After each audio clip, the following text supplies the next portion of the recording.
이번 자시에서는 R 언어에서 사용이 되어지는 벡터의 개념을 이해하고 활용하는 방법, 벡터에서 수행되는 연산에 대해서 살펴보고 활용하는 방법을 살펴봅니다. 벡터는 R 데이터에서 매우 중요한 개념이므로 집중해서 수업을 시청하시기 바랍니다. 네, 그러면 우선 벡터의 개념을 좀 살펴보도록 할 텐데요. 우리가 살펴보았던 그 변수의 개념들 중에서 우리가 하나의 데이터를 저장할 수 있도록 했던 그런 개념을 우리가 변수라고 이야기를 했었거든요. 그럼 이렇게 한 반의 학생들이 성적들이 이렇게 있는데 이걸 따로따로 변수를 넣어가지고 처리하도록 한다면 결국 뭐 여기 변수 첫 번째 거, 변수 두 번째 거, 변수 세 번째가 이렇게 서로 다른 변수로 이렇게 만들어서 저장을 해야 될 거란 말이죠. 그런데 이러한 것들은 결국에는 서로 다른 변수의 이름을 쓰기 때문에 관리도 어렵고 나중에 계산을 하기도 어려워요. 그렇기 때문에 이거를 우리가 개별적으로 되어 있는 걸 하나로 이렇게 패키징을 하는 그러한 형태를 쓰기도 하잖아요. 그래서 이렇게 연결이 되어진 곳에 배치를 시켜놓고 여기 첫 번째 거, 두 번째 거, 세 번째 거 이렇게 표현을 해가지고 활용할 수 있도록 합니다. 이러한 개념이 바로 무엇이냐면 벡터의 개념이라고 보시면 돼요. 그래서 이러한 개념을 우리는 벡터다라고 이야기를 합니다. 그래서 1차원적인 배열의 형태를 벡터라고 한다라고 하는 것, 이렇게 변수로 흩어져 있는 것들을 이렇게 모아가지고 처리할 수 있도록 하고 각각 이러한 것들을 처리하기 위해서 이렇게 각각 요소들이 가지고 있는 번호들이 있어요. 1번부터 시작을 하고요. R이 그리고 이제 조금 다른 부분이 인덱스라고 하는 숫자로 우리가 이것을 이제 용어를 사용하도록 하는데 이 인덱스라고 하는 녀석이 대부분의 프로그래밍 언어는 0서부터 시작을 합니다. 그런데 R 같은 경우는 매우 직관적이에요. 우리가 첫 번째 것을 1이라고 표현하는 게 훨씬 더 사람의 입장에서는 편하잖아요. 1서부터 시작한다. 그래서 1서부터 이렇게 순차적인 번호를 매겨서 여기에 있는 데이터들을 가져다 쓸 수 있도록 해줘요. 그러니까 여기 숫자만 변화시켜가지고 활용할 수 있도록 하면 되기 때문에 훨씬 더 수월하다라고 하는 부분이고요.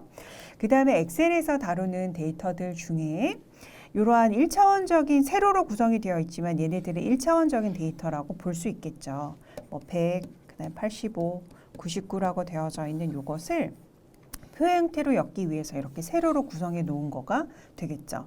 그럼 결국에는 2차원 데이터도 이러한 하나하나의 개별적으로 구성이 되어져 있었던 벡터들의 모임이다라고 생각할 수도 있다라고 하는 것이죠. 그래서 이렇게 2차원적으로 구성이 되어져 있는 것에서 하나의 요 열을 떼어와서 결국 하나의 벡터로서 계산을 하는 경우도 있다라고 하는 것을 기억해 주시면 되겠고요. 그리고 마지막으로 스칼라의 개념이 있어요. 변수는 결국 하나의 값을 가지고 있는 고정값, 스칼라 값을 이야기한다. 기억해 주시면 되겠습니다. 다음으로는 벡터의 생성 방법을 좀 살펴보도록 할 텐데요. 첫 번째로 여기 컴바인 함수 C 함수를 사용할 수 있도록 합니다. 앞서서 우리가 논리연산자를 배울 때 살짝 설명을 드렸었는데요. 여기 C라고 하는 함수는 이렇게 하고 구성이 되어지는 녀석들 굉장히 다양한 형태로 C 함수 안에 넣어가지고 생성을 시켜줄 수가 있어요. 그래서 여기에서는 컴마로 구분을 해서 10, 20, 30이라고 하는 값을 넣어줄 수 있도록 했고요. 숫자로 구성이 되어 있고 나열이 되어 있기 때문에 이 X는 숫자로만 구성된 숫자형 벡터다라고 이야기를 합니다. 그리고 두 번째로는 여기서 A, B, C를 큰 따옴표로 묶어서 넣어주었습니다. 문자 데이터가 구성이 되어져 있죠. 그래서 이거 같은 경우 우리가 문자형 벡터라고 이야기합니다. 그리고 논리의 형태의 논리값을 나타내는 true, false로 구성이 되어져 있는 이 Z는 우리가 논리형 벡터다라고 이야기를 하고요. 그렇다라고 하면 단일한 그 특성을 가지고 있는 데이터들만 벡터로서 묶어줄 수 있느냐? 그렇지 않다라고 하는 거죠. 이렇게 숫자도 들어갈 수 있고 이렇게 문자들도 들어갈 수가 있어요. 그런데 다만 여기서 주의하셔야 되는 점은 x, y라고 하는 변수가 출력이 되어진 부분을 한번 살펴볼까요? 살펴보면 자 여기 숫자 그대로 따옴표 없이 계산할 수 있는 형태로 출력이 됐고 문자 그대로 문자 형태이다. 그 다음에 여기 논리형도 그대로 출력이 되어졌어요. 그런데 여기 XY 같은 경우는 숫자하고 문자 여기 큰 따옴표를 씌워주지 않았음에도 10, 20, 30에 얘는 결국에는 둘 중에 하나의 그 데이터형을 따라가야 되거든요. 그런데 A, B, C라고 하는 건 숫자형으로 해줬을 때 계산할 수가 없죠. 그러니까 더 보편적으로 처리할 수 있는 문자 형태로 이렇게 변환이 되어져서 하나의 데이터형으로 출력이 되어진다, 변환이 되어진다라고 하는 것은 꼭 기억을 해주셔야 됩니다. 그래서 벡터를 구성할 때 여기 컴바인 함수 C라고 하는 걸 적어서 이 안에 데이터들을 구성해서 넣어서 생성을 할 수가 있겠다라고 하는 걸 살펴보았고요. 자, 다음으로는 C 컴바인 함수를 사용하는데 그 외에 여러 가지 방법들이 있어요. 우선 여기 콜론이라고 하는 이 모양을 가지고 우리가 이렇게 50, 콜론 60 이렇게 구성을 해서 벡터 1에다가 데이터를 넣어줬거든요. 여기 출력이 되어진 걸 우리가 살펴보면 50서부터 60 사이에 있는 하나씩 증가가 되어지는 정수들의 모임이구나라고 하는 걸 알 수 있어요. 그래서 여기서부터 이렇게 땡땡하고 여기 A하고 B라고 하는 숫자로 구성이 되어 있다 그러면 A부터 B까지의 숫자를 나타낼 수 있도록 하는데 일씩 증가하는 애들이 그 사이를 모두 채워주는구나라고 하는 걸 알 수 있습니다. 여기 콜론이라고 하는 녀석이 의미하는 게 이러한 의미가 있구나라고 하는 걸 기억해 주시면 되고 이것은 벡터 컴바인 함수, C 함수 안에서도 활용이 되어질 수가 있어요. 그래서 그러니까 간헐적인 데이터는 이렇게 컴마로 구분해서 넣어주시면 돼요.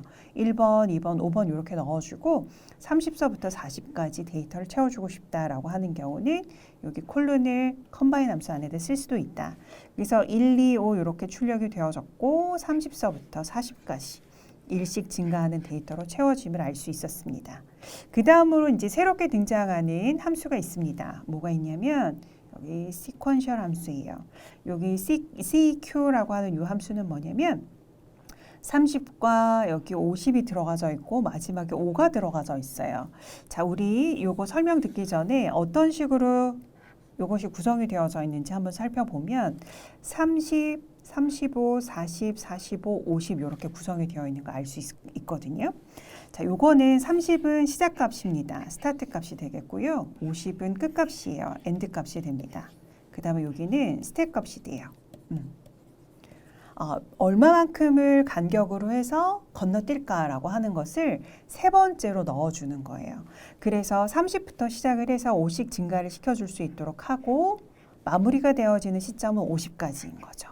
그렇게 해서 데이터가 이렇게 구성이 되어질 수 있다라고 하는 거고요. 그 다음에 여기서는 0서부터 1까지로 해서 0.2씩 증가가 되어지도록 했네요. 그래서 여기에서는 0.0서부터 해서 1까지 0.2씩 증가하도록 하기 때문에 이렇게 데이터가 구성이 되었다라고 하는 걸 알 수 있습니다. 그래서 여기서 컴바인 같은 경우는 보통은 연속적인 숫자로 구성이 되어진 벡터를 구성할 때 많이 사용이 되어지고 여기 SEQ, 시퀀셜 함수는 일정한 간격의 숫자로 구성이 되어진 벡터를 구성하도록 할 때 사용이 되어지는 함수다 생각해 주시면 됩니다. 그래서 벡터 생성하는 방법 두 번째 살펴봤고요. 그다음에 세 번째로 또 다른 함수가 나와요. 여기서 REP라고 하는 게 나왔습니다. REP는 약어인데요. 어브리비에이션인데 요거는 리피트에서 나온 약어입니다. 그래서 앞쪽에 세 글자를 떼어서 반복하다라고 하는 의미가 있다 생각해 주시면 됩니다. 자, 여기서 보면은 첫 번째 들어가고 두 번째 들어가는 값이 있는데요. 첫 번째는 특정한 그 데이터의 패턴을 구성할 수 있는 녀석들이 이렇게 모두 들어갈 수가 있어요.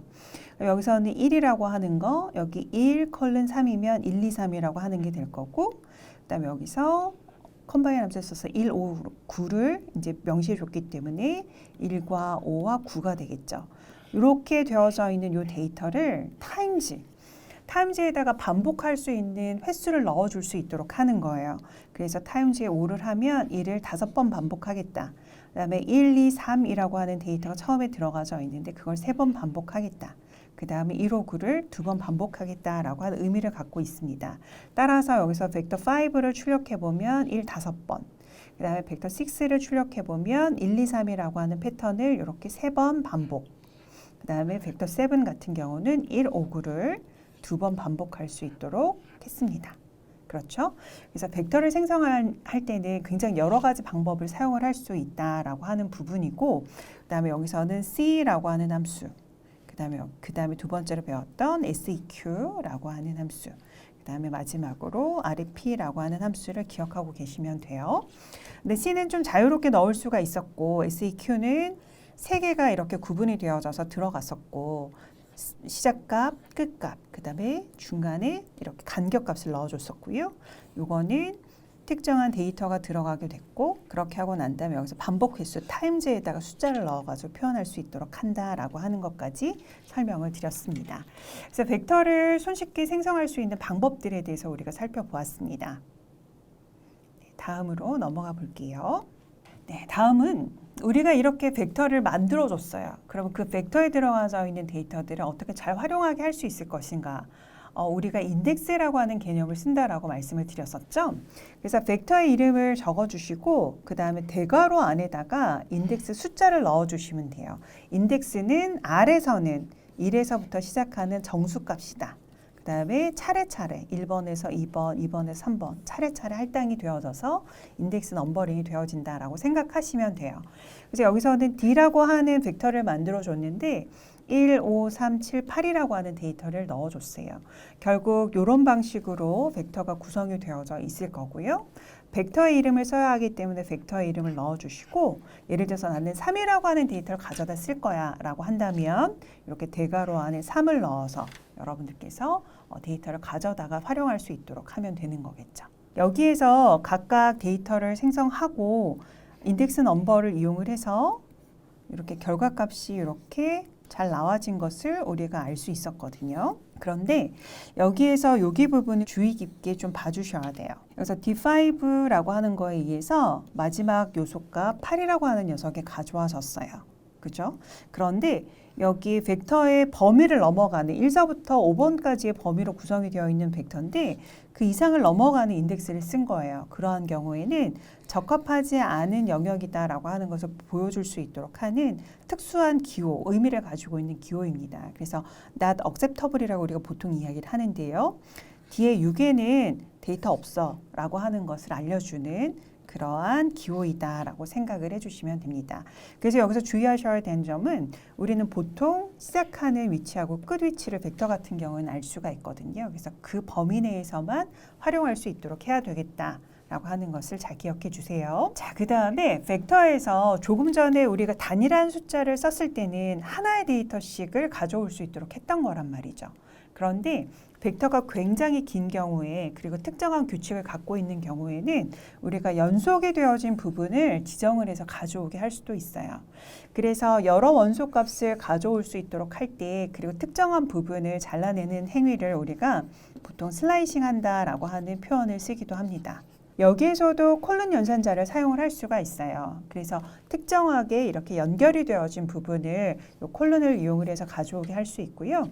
그 다음에 컴바인이나 시퀀스 함수를 이용을 해서도 인덱스 넘버를 지정을 할 수가 있고, 그 다음에 마이너스 기호를 써서 특정한 원소를 제외할 수도 있다라고 하는 거, 이 세 가지를 잘 기억을 해주시면 되겠습니다.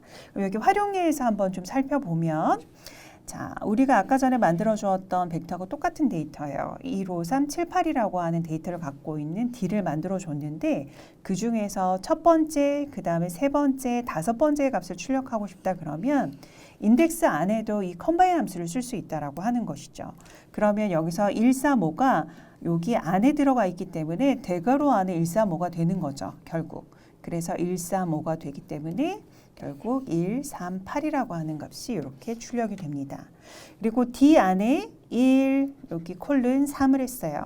결국 1, 2, 3을 얘기하는 거죠. 그러니까 앞쪽에서부터 3개 이렇게 출력이 되어졌고요. 그 다음에 여기 시퀀스 함수 썼어요. 여기 1서부터 시작해서 5까지 할 건데 2개씩 건너뛰어줘. 그랬더니 결국 1서부터 5까지 중에서 2개씩 건너뛰는 여기 135라고 하는 인덱스가 이렇게 형성이 될 거고, 요거에 의해서 값이 가져와지게 되니까 여기 1번, 3번, 13, 그 다음에 8이 가져와지게 되겠죠. 그죠? 그 다음에 여기 마이너스 기호를 써서 아까 데이터를 제외한다라고 했었거든요. 2번만 제외해줘 라고 하는 것을 의미합니다. 그래서 여기서는 2로 3, 7, 8 중에서 2번을 제외한 1, 3, 7, 8을 가져오게 할 수 있습니다. 그리고 컴바인 함수나 시퀀스에서도 마이너스를 함수 앞에 붙여가지고 표현할 수 있거든요. 여기서는 3부터 5까지예요. 3부터 5까지의 값을 제외하겠다라고 하는 거죠. 그럼 결국 첫 번째, 두 번째 값만 이렇게 출력이 되어지겠죠. 그렇죠? 여기 슬라이싱을 할 때 사용이 되어진 함수나 그 다음에 이 연산자를 기억을 하시는 거는 매우 중요합니다. 그리고 우리가 데이터를 통째로 쓰는 경우도 많이 있지만 사실은 통째로 쓰지 않고 일부분을 가져다 쓰는 경우도 굉장히 많이 있어요. 그래서 이 부분은 여러분들 잘 기억을 해주시기 바랍니다. 그 다음 벡터에 우리가 이렇게 데이터를 구성을 해가지고 넣어주는데요. 각각 데이터가 가지고 있는 의미를 넣어주고 싶은 경우가 있겠죠. 여기서 세 개의 숫자 점수 데이터를 우리가 만들어 주었는데 이게 국어 성적이고 두 번째가 영어 성적이고 세 번째가 예를 들면 수학 성적인 거예요. 이렇게 되어져 있을 때 이거를 그냥 인덱스 1, 2, 3으로 쓰기에는 약간 의미가 부정확하다라고 하는 느낌이 들 수도 있겠죠. 그러한 경우에는 각각의 요소에다가 이름을 붙여주기 위해서 names라고 하는 것을 쓸 수가 있어요. 그래서 여기에다가 벡터를 names 안에다가 넣어주고요. 그렇게 하고 여기에다가 이름을 할당할 수 있도록 해주는 거예요. 컴바인 함수를 써서 순서대로 Korean, English, 그 다음 Math를 이렇게 넣어준 거죠. 그래서 이렇게 적어주게 되면 결국 첫 번째 거부터 이렇게 매칭이 돼서 이름이 붙여지게 됩니다. 그래서 이렇게 하고 나서 스코어를 찍었더니 우리는 그냥 이렇게 숫자 벡터만 볼 수 있었는데요. names라고 하는 녀석을 한번 수행하고 나서 스코어를 출력을 해보면 각각의 요소에 이렇게 이름이 붙어 있다라고 하는 것을 볼 수가 있어요.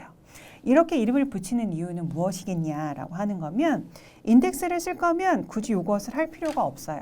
그런데 첫 번째 것을 나는 국어 점수야 라고 하는 것으로 인식을 해서 데이터를 처리하고 싶을 때, 그래서 1번이라고 하는 인덱스 대신에 우리가 붙여준 이름을 쓰도록 할 때는 그대로 벡터의 이름을 적어주시면 되고요. 이렇게 하시고 이름이기 때문에 큰 따옴표로 이렇게 그 이름을 감싸서 넣어주실 수 있도록 하시면 돼요. 그래서 코라고 하는 녀석을 이름을 넣어줬기 때문에 국어 성적 95점이 이렇게 출력이 되어진 거고, 그 다음에 여기서 컴바인 함수를 써서 두 과목을 추출하고 싶다 알려준 거예요. 그래서 국어 성적과 수학 성적을 이렇게 한꺼번에 출력하게도 할 수가 있다라고 하는 것이죠. 우리가 인덱스를 한번 써봤기 때문에 여기서 여기 이름도 같은 방식으로 적용해서 쓸 수 있다라고 하는 거고, 이때 컴바인 함수는 공통적으로 함께 사용이 되어지는구나 라고 하는 것까지 살펴보았습니다. 그 다음은 이제 벡터 연산으로 들어가도록 할 텐데요. 숫자로 구성이 되어져 있는 벡터의 숫자값, 변수로 구성이 되거나 혹은 상수로 구성이 되어져 있는 숫자값이 어떻게 매핑이 되어져서 연산이 되어지는가라고 하는 부분을 살펴보도록 할 거거든요. 그래서 우리가 벡터 D를 예를 들어서 이렇게 구성을 해놨는데 벡터 D에다가 2를 곱해준다라고 했을 때 결과값이 이렇게 나왔거든요. 그러면은 여기서는 결과값을 유추하면 이 변수가 모든 데이터에 매핑이 되어져서 곱하기 연산을 수행하는구나. 여기 그림에서 보여주는 것처럼 우리가 그 부분을 알 수가 있어요. 그렇다라고 하면 D-3 같은 경우는 여기서 각각 1에서 다 모두 -3을 수행을 하는 거겠죠. 1에서 -3을 뺐기 때문에 여기 -2가 되고 5에서 3을 뺐기 때문에 2가 되고 그 다음 0이 되고 4가 되고 5가 되어진다라고 하는 부분을 알 수가 있습니다. 여기서 이렇게 구성이 되어진 경우는 어떻게 될까요? 우선순위만 다를 뿐 D에 구성이 되어져 있는 녀석에 여기 곱하기 2한 것처럼 이것이 처음으로 이제 연산을 수행한 결과가 될 거고요. 거기에다가 10씩 더해주는 거예요. 그래서 12, 20, 16, 24, 26이라고 하는 10씩 더해진 결과값이 나와지게 됩니다. 그래서 각각의 벡터의 원소하고 요소하고 매핑이 되어져서 산술 연산은 수행이 되어지는구나 라고 하는 것을 알 수 있습니다. 그 다음 벡터의 논리 연산입니다. 여기 부분은 처음 보시는 분들한테는 조금 어려운 부분일 수도 있고 생소할 수도 있는데요. 차근차근히 한번 살펴보도록 할게요. 자, 여기 D라고 하는 녀석이 1서부터 10까지의 데이터를 만들어서 넣어줬어요. 그렇게 하고 나서 D가 5보다 크거나 같다라고 하는 연산을 수행할 수 있도록 했습니다. 그럼 여기에서는 1서부터 하나씩 증가하는 10가지의 데이터, 10개의 데이터로 구성이 되어져 있을 거고요. 적어보면 이렇게 구성이 되어져 있겠죠. 자, 5보다 크거나 같은 녀석을 모든 원소에서 다 수행을 하겠죠. 그렇기 때문에 이것이 1이 5보다 크거나 같다 라고 하는 것이 수행이 되어지니까 false가 됐겠죠. 그죠? 여기 2가 5보다 작게 된 false, false, false. 그 다음에 5는 5보다 크거나 같다. false일까요? true일까요? true가 되겠죠. 그리고 나머지는 모두 다 5보다 크기 때문에 true, true, true, true, true가 이렇게 되는 거예요. 그래서 결과적으로 false부터 여기 마지막 true까지 결과값이 나오게 되고 결국 여기에서도 이 비교 연산은 모든 데이터에 매핑이 되어서 개별적으로 이루어지고 각각의 요소에 대한 결과 true, false 값이 원소의 개수만큼 나오게 된다라고 하는 걸 알 수 있습니다. 그렇죠? 그리고 자 여기서 여기 부분 여기서는 true, false로 구성이 되어진 녀석들을 결과값으로 내보낼 수 있도록 했는데 여기 관계 연산을 대괄호 안에 넣어줬을 때 결과값이 어떻게 달라지느냐를 보는 거예요.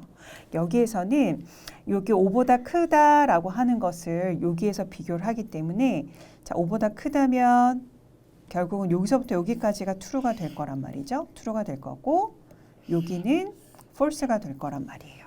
그렇죠? 그러면 true, false로 되어져 있는 것들이 여기 대괄호 안에 들어가게 되면 결국엔 출력값은 뭐만 남느냐. true, false의 결과를 갖고 있는 것 중에 true인 것만 여기서 출력을 하게 하는 거예요. 이해되시죠? 그래서 여기 6서부터 10까지만 true였기 때문에 false인 1에서부터 5의 데이터는 출력이 되어지지 않는 거고요. 결국 6에서부터 10까지만 출력이 되어집니다. 비교 연산을 수행하도록 할 때 그대로 적는 경우는 true, false의 결과가 나온다. 두 번째로 그 비교 연산, 관계 연산을 대괄호 안에다 넣어주고 난 후에는 결국 true의 값만 실제 데이터로 출력을 한다라고 하는 것이 달라요.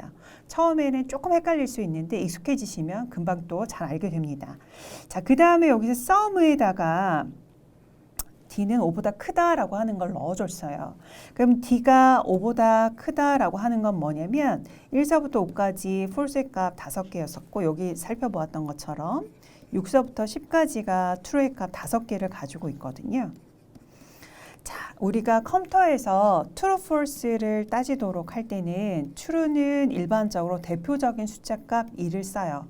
엄밀히 따져서는 1 이상인 값이면 모두 true가 됩니다. 비트 연산을 하기 때문에 1 이상인 애들은 다 비트를 살펴보면 적어도 하나는 1의 값을 갖고 있다라고 하는 거예요. false 같은 경우에는 0인 경우에만 해당이 됩니다. 예외가 없어요. false는 0인 경우. 그래서 true를 우리가 보통 1로 계산을 하기 때문에 대표값 1로 계산을 하기 때문에 sum을 한다라고 하는 거는 요 데이터들 false, false, false, false 쭉 5개, true 5개라고 하는 것을 합치겠다라고 하는 총합을 구하겠다라고 하는 거거든요. 결국에는 false에 해당이 되어지는 0 5개는 뭐 영향을 미치지 못할 거고 뒤에 있는 요 true는 1로 구성이 되어 있는 녀석이기 때문에 더해 주어서 결국 5라고 하는 걸 알 수 있어요. 결국 D가 5보다 크다라고 하는 녀석을 sum에다가 넣어주게 되면 여기 D가 5보다 큰 녀석을 몇 개 갖고 있는가라고 하는 개수를 파악하도록 할 때 이걸 쓸 수 있어요. 요거 같은 경우에는 10개의 데이터만 우리가 다루기 때문에 눈으로 세어보는 게 더 빠를 수도 있어요. 그런데 데이터가 뭐 예를 들어 1000개, 10,000개가 되는 경우는 모든 데이터를 다 눈으로 헤아릴 수 없단 말이죠. 그러한 경우에는 이러한 방식을 쓰시면 조건에 맞는 녀석들의 개수를 쉽게 우리가 알아낼 수 있다라고 하는 거고 그 다음에 이렇게 된 경우는 그럼 어떤 경우예요? 우리가 대괄호 안에다가 넣어주면 어떤 경우죠? 이 숫자값 자체를 가져오잖아요. 그죠? 그렇기 때문에 이 숫자들을 모두 더한 결과인 40이라고 하는 결과가 여기에서 나오게 된다라고 하는 겁니다.